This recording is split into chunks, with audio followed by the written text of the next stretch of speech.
జపాన్‌కి కొత్తగా వచ్చిన వాళ్ళు సిమ్ ఎక్కడ తీసుకోవాలో ఈ వీడియోలో చూద్దాం. సో నేనైతే బిగ్ కెమెరాకి వచ్చేసాను. సిమ్ అప్లై చేయడానికి ఇంకా చాలా వేస్ ఉంటాయి, కానీ ఇది వన్ ఆఫ్ ద ఈజియెస్ట్ వేస్ అనమాట. సో మీరు బిగ్ కెమెరా అనే ఒక స్టోర్కి రావాల్సి ఉంటుంది. ఇది జపాన్లో అన్ని ప్లేసెస్లో మనకు కనబడుతూనే ఉంటుంది.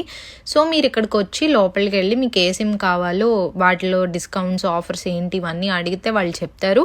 మీరు అప్లై చేయడానికి passport, residence card and then 1 credit card అడుగుతారు. జపనీస్ అర్థం కాకపోతే ఇంగ్లీష్లో మాట్లాడతారు లేదా గూగుల్ ట్రాన్స్లేట్స్ యూస్ చేస్తారు. మొత్తం ప్రొసీజర్స్ అంతా వాళ్లే చూసుకుంటారు. సో టెన్షన్ పడాల్సిన పని అయితే ఏముండదు. సిమ్ తీసుకునేటప్పుడు ఆఫర్స్ అండ్ డిస్కౌంట్స్ గురించి, పాయింట్స్ గురించి అడగండి. ఎందుకంటే మనం సిమ్ తీసుకున్న తర్వాత కొన్ని సిమ్స్ కి పాయింట్స్ ఇస్తారనమాట. నాకైతే 15,000 yen ఇచ్చారు, అంటే దగ్గరగా ఒక 7,000 రూపీస్ అనమాట.